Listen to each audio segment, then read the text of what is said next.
hoje estamos recebendo, mais uma vez, ele que é administrador, especialista em licitações e contratos, palestrante, professor também na empresa CAT Soluções e também conhecido como o administrador Daniel Almeida. Seja muito bem-vindo mais uma vez ao nosso quadro. Obrigado, Ricardo. Sejam bem-vindos aí todos aí que estão nos acompanhando, né? É uma honra, né, estar aqui mais uma vez como convidado do Boletim Diário, né? E espero contribuir mais um pouco aí com um pouquinho de conhecimento que a gente tem acerca do tema, né? Tá certo, sempre humilde aí, você tem muito conhecimento, só vai agregar aqui ao nosso quadro e é um prazer recebê-lo aqui novamente. E dessa vez vamos explorá-lo um pouquinho mais, né? Com a gente fala muito aí nos bastidores, eu queria aproveitar, professor, todo o seu conhecimento aí para falar sobre a IN 73, né? Nós aqui da Forset lidamos muito com o licitante. E um dos fatores, aí o licitante sempre reclama, é com relação aí à estimativa de preço, né, professor? O senhor poderia trazer algumas informações aí agora com a IN 73, por favor? Você trabalhar com estimativa de preço é muito complicado, né? Porque, na verdade, eu vou até um pouco mais além, Ricardo. O problema dos fornecedores, quando vem para a licitação, que passam a seus licitantes, né? Não é só o preço que chega lá, são também as condições, né, que o órgão está exigindo para entregar aquele determinado objeto. Né? Por exemplo, quando a gente traz a IN, que fala de pesquisa de preço, o pessoal trabalha só preços, mas aí não observa se o objeto é entregue com 5, 10, 15 dias ou com 30 dias, se é importado. Eles não têm essa percepção ainda de analisar o mercado, como ele funciona, né?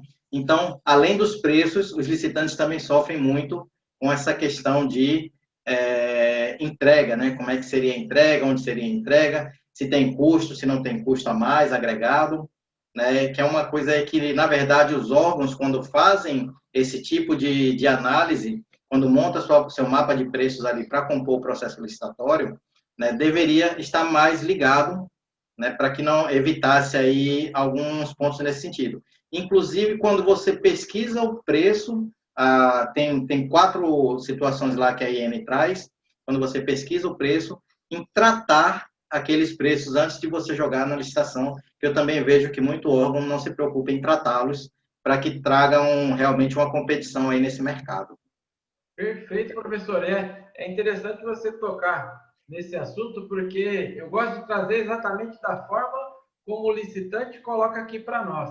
E nós sempre comentamos que não é só preço, né? É um conjunto de fatores, né? E o senhor Exatamente. bem colocou aí. Mas, professor, vamos lá. E a IN73? O que ela trouxe aí de inovação? Quais as observações, os pontos principais aí que o senhor destaca aqui para o nosso público, por favor? Pronto. Uma delas é que antes, quando a gente tinha a IN anterior, né, que falava sobre pesquisa de preço, ela abordava apenas os órgãos federais. E essa agora, ela trouxe a possibilidade dos órgãos, dos demais entes, né, assim como aconteceu com o decreto do pregão eletrônico, como já tinha lá o decreto regulamentador das MPEs, né, que os estados e municípios também, quando tiver verbas federais, deva se valer dessa IN aí, das regras que ela traz, né, das orientações que ela traz, na verdade, para que possa fazer a pesquisa de preço. E quais são elas, Ricardo? Eu costumo dizer que quando você fala de pesquisa de preços, nós temos algumas fontes que são prioritárias e outras fontes que são aceitáveis. Então, quais seriam as prioritárias? Aquelas contratações que está prevista lá na Lei 8666, que são já realizadas com órgãos públicos. Então, por isso, eu destaco aqui os 2 primeiros incisos ali do artigo 5º, né? Que traz o painel de preços, né? Que aí, esse painel de preços, ele traz todo o levantamento feito ali no sistema Comprasnet, né? De licitações que aconteceram, e aí você consegue buscar um determinado objeto lá, e traz a questão de contratos, né? Como ele fala aqui, e contratos com outros órgãos públicos similares a esse objeto que você está pretendendo contratar. E aí o que aconteceu? Quando você utilizava o painel de preços, você não tinha prazo, e quando você utilizava os contratos públicos, você tinha um prazo de 180 dias. A IN, ela juntou essas fontes que a gente tem como prioridade, né? Porque ambas puxam de contratos da administração pública, e estabeleceu um prazo de 1 ano de validade para estas. Tá? E aí vem os outros dois incisos, que é o terceiro e o quarto. O terceiro trouxe a questão da mídia especializada. Por exemplo, você vai comprar móvel, vai lá no site daquela empresa X lá que vende móveis, e aí consegue comprar dela. Não é o caso de você trazer sites intermediários, tipo o Zoom lá, que faz um apanhado lá, o mais barato e joga lá, não. São sites especializados, são mídias especializadas, tá? E aí você tem elas como fontes aceitáveis, assim como as pesquisas com os próprios fornecedores. E aí, nessas fontes aceitáveis, a mídia especializada também não tinha prazo, os fornecedores também tinham um prazo de 180 dias, que foi mantido. Né? Então, agora, para as aceitáveis, a gente pode dizer que ambas têm uma validade aí de 6 meses. Tá? E o que é que eu gosto de destacar sempre? Principalmente quando você vai buscar o painel de preços, ou uma das empresas aí, que a gente tem várias empresas hoje privadas, e também fazem esse trabalho de busca de valores de licitações, e compilam e vendem aí para os órgãos. Né? Qual é o cuidado que eu digo que os órgãos têm que ter nesse ponto? Aquilo que a gente estava tratando há poucos instantes.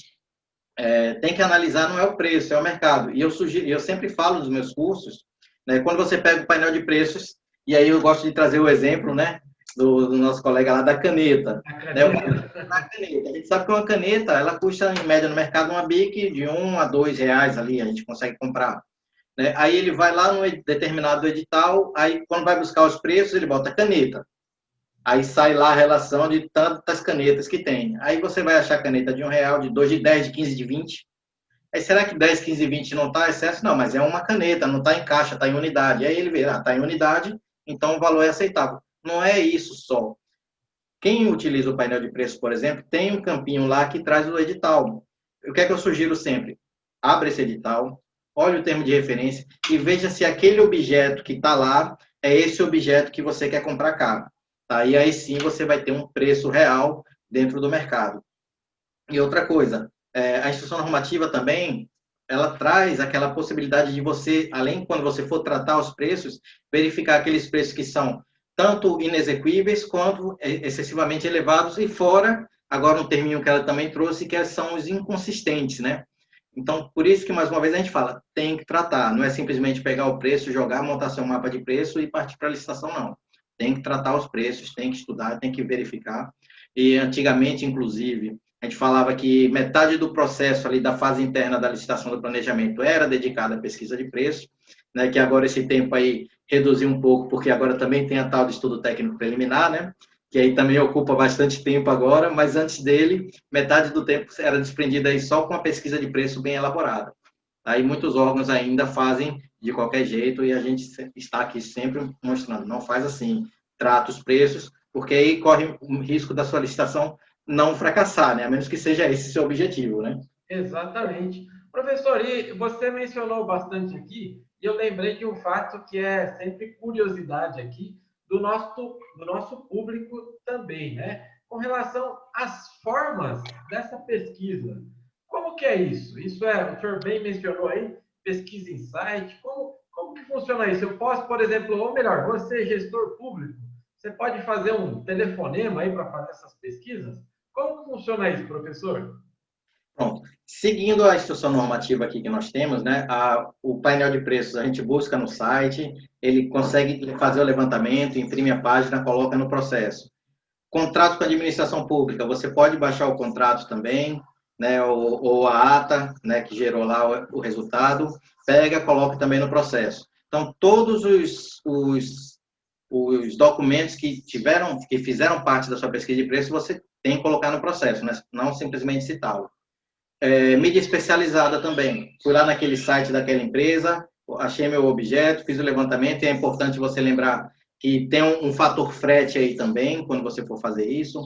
Né? Então, tanto nos contratos quanto na mídia especializada, você tem que lembrar essa questão do deslocamento, se aquele contrato é da sua região, ou se é lá do norte e você está no sul, né? Porque pode trazer diferença também, por isso, mais uma vez, a gente fala, tem que ser tratado. Na mídia especializada, você vai considerar a questão do frete também, quando for fazer o seu levantamento. E o fornecedor, basicamente, aí que nós temos, né, é que trouxe aí essa polêmica, porque o inciso 4º, ele trouxe que as solicitações do fornecedor, elas têm que ser formais, né? E isso eu achei que foi um pouco de excesso que a instrução trouxe, porque, por exemplo, eu sou um servidor público, tá? Eu sou dotado de fé pública. Por que que eu não posso ir lá na loja? Porque um dos gargalos também é você conseguir um orçamento, às vezes, com o fornecedor. Por que que eu não posso ir lá na loja, verifico o material que eu quero comprar, isso aqui está de acordo com o meu objeto. Eu coloco lá, faço uma certidão, assino colocando o nome da loja, CNPJ, ou o nome do vendedor que me atendeu, se é que me atendeu, e aí eu certifico, como servidor público dotado de fé pública, que aquele valor, aquela pesquisa ali, ela é válida. Mas se a gente seguir a risca, a instrução 73/2020 vai dizer que não, porque não foi uma pesquisa formal, mas foi, no nosso ponto de vista, uma pesquisa formalizada. Eu formalizei, eu sou servidor público, mas não foi formal. Precisamos avançar um pouquinho mais aí, né, sobre essa temática aí, mas eu entendi muito bem aí o seu ponto de vista, né? São os desafios aí encontrados pelo gestor, né? Professor, mas vamos lá. O ideal, pelo que eu percebo aqui, seria o quê? Se tivesse todos os órgãos, né, fosse talvez obrigatório aí um setor de pesquisa, né, professor? Exatamente. Como falou, né? O ideal é importante realmente que você tenha aquele profissional que seja dedicado a fazer uma pesquisa mesmo, a questão orçamentista, né? Orçamentária seria outra coisa, né? Para que o seu processo realmente ali ele saia um pouco mais consistente. Como agora o estudo técnico preliminar, ele fala de dos itens lá, você tem a pesquisa de mercado, né?